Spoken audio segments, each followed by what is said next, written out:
All right, now we're doing 7Q binary representation of an integer. This is by Fredo123, and 91% of people like it.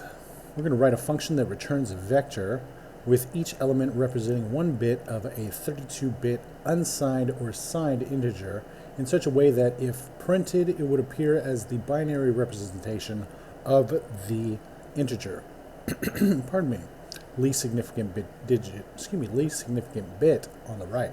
All right, and so here's binary with 32 bits for 1, and we're going to assign either a 1 or 0 to the vector element depending on whether the bit at the corresponding position is a 1 or 0.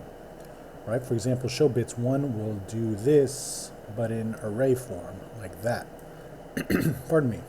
And number -1 will do all 1s on the other hand, because this thing filled with 0s would be 0, and going in the other direction is all the 1s 1'd up, all the elements 1'd up, and then so -1 would be this, -2 would be 0, and it just does the opposite of what this one does. It's hard to explain why, because this number actually, if it just went straight through, this number right here, this would equal this -1, okay? Because of 0, basically. So yeah, hopefully you understand that. If you don't know about bits, you come on over to the Harvard page, to the Harvard CS 50X. Once you get to class 2, this week 1 video, it'll get to this imprecision overflow, and once you watch the guy talking about this, you'll be like, oh, okay, now I understand why you're teaching at Harvard, because you know how to explain this stuff to us. All right, and I'm not going to explain it to you because we're on a time crunch. We're on a time budget here. All right, so right here we're going to say if, we're going to let result equal, and then we're going to use the array constructor, and we're going to say 32. So we're going to make an array with 32 elements in it, index 0 through 31. So the array constructor, basically all we got to do is put array like that with a capital A, and then we'll have the array length in there as the syntax. All right, and so we're going to fill this array, because right now it's just an array with a bunch of commas and nothing in it. Empty elements, I should say. So we're going to use this fill method, which changes all elements in an array to a static value from the start position to an end index. So we're going to fill it with .fill, and just as a placeholder, we'll just fill it with 0s, right? So now we've got an array that looks just like this, except for there's a 0 here, right? Now we're going to for the even, not the even side or the odd side, for the positive side, we're going to say if n is greater than or equals 0, we're going to say, we don't need this, we're going to say, we're going to do a for statement, a for loop, and we're going to say for let I equals 0 while I is less than results.length. We're going to say I plus plus. We're going to iterate all the way through this array. But you know, since binary starts over here instead of over here, we're going to have to do some special stuff. All right. Pardon me. So that special stuff right here is another if statement. So if 2 to the 31 minus ith power is greater than n, we're going to return a 0. So if it's like 100 or something or whatever, however, like let's go to what's 2 times what's 2 to the 31th? It's a number that's way over here. Okay, so clearly it's greater than 1. So we're going to say result at I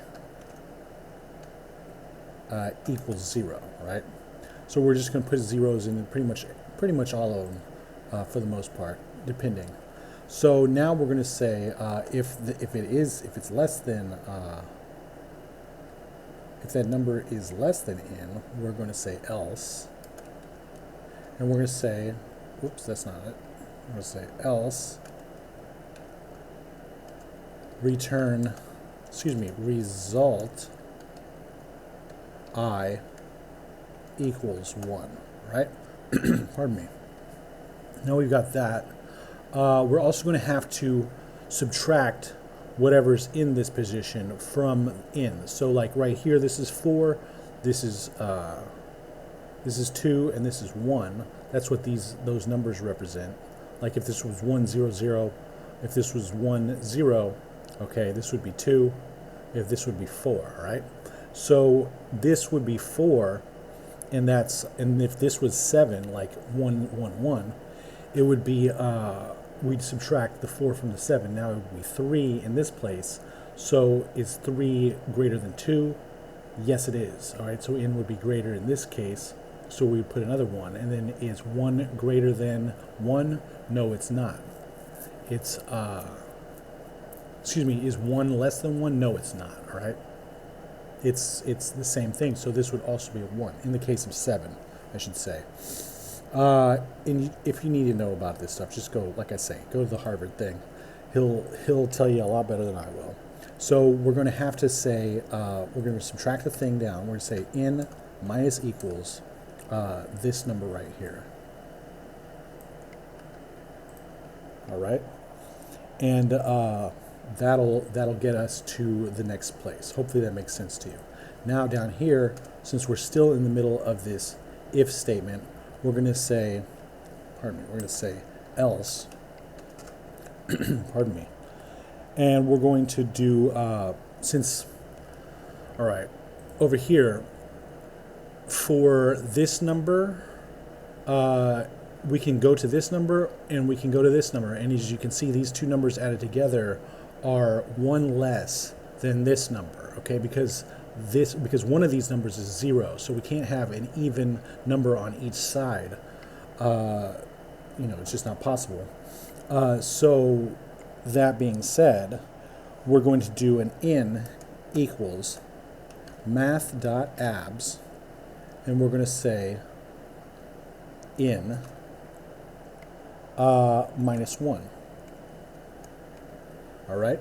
So that way, like if it's 7, it's going to be 6, because it'll actually, if it's negative 7, we'll do 6, because that's going to be the number that represents on this thing. Something like that.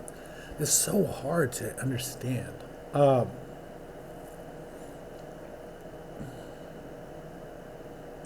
need to explain this better, but we don't have time.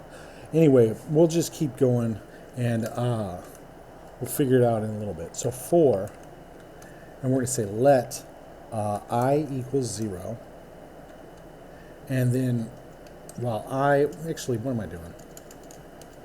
It's this whole thing right here. we can just plug this thing in, and what we got to do here is we got to change the 1s for the 0s, because we're doing the exact opposite here. Okay, so it's going to go 1. It's going to go for this. If this turns into a 0, it's going to be negative 2. If this turns into a 0 and a 1 here, it's going to be negative 3, and so on and so forth. So that's why we do this part here, and then we return result. All right? So test it out. All right? It works. Good. Attempt it. 12 milliseconds. Now let's try to do it the concise way. All right? So we're going to do const here, show bits, in equals this. All right, the thing show bits equals in, and then we're going to make this into an arrow. So right now, we don't have to do much of that stuff. Right now, we're just going to start with an empty array here, and we're going to use spread syntax, which allows an iterable such as an array or string to be expanded in places where 0 or more arguments or elements are expected.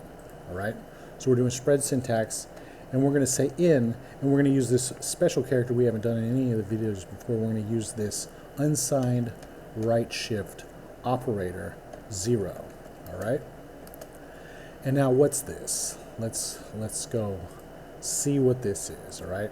So the unsigned right shift operator, basically it does a lot of stuff on here that's somewhat important if you know that kind of crazy math, but we don't need to know that crazy math. We just need to know what it happens when we have the 5 over here. Excuse me, let's make it a 1, and let's make it a negative 1. So that's a little easier to understand. So when there's a 1 over here, it'll be, I'll show you, and then when there's a negative 1, I'll show you what happens. So we're going to run it, and as you can see, negative 1 is actually this numbereth of number down the list. That's actually how many combinations there are. This is that number right there. So difficult to understand. Anyway, staring at that's just going to make me have to do this video again because I'll get too into it trying to understand what's going on there. Because I didn't tell you this before, but this one we're doing right now, this is the best answer that I could never have gotten in a million years. All right, I'm just showing you what basically that one is. So we're going to do a toString dot. We're going to toString 2 here, and when you do a toString to a number, and because if it was 1 or 0, it'd be one of these numbers. It's going to return a string representing the specified number object.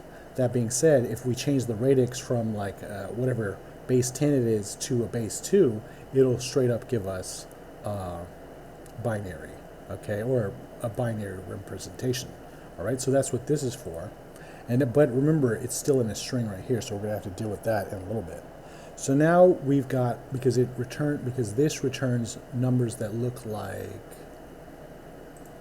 this instead of with all the zeros, we're going to also have to use this pad start method, which pads the current string with another string until the resulting string reaches the given length. Okay, so we'll do, here's the syntax. We're going to do target length, and we're also going to do the pad string, which will be all zeros. Right, so it's going to take this number that we put in there, and then it's just going to throw a bunch of zeros on until all the elements, all the padding equals 32, including this. So it'd throw what, 28 more zeros onto this that way, right?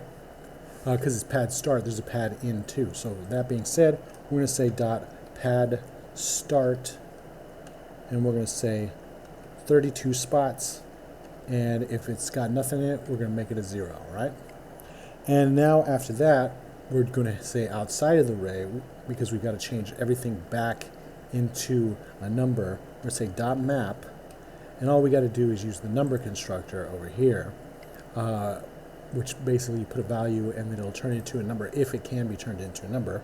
We'll say number right here, because when you do this, this assumes that this is looking for this and this and this. The element that this is going to plug in, no matter what, is going to go into the element that this is looking for. All right, it's going to go into the argument that this function is looking for, or the constructor, whatever. Anyway, that being said, let's test it out. All right, good, it works. All right, in the last one, I don't even remember what it was. I think it was like 13 milliseconds or something like that. Anyway, I don't care. What I'm going to do is put this up there because this is the best practice. That other thing is just a lot of writing.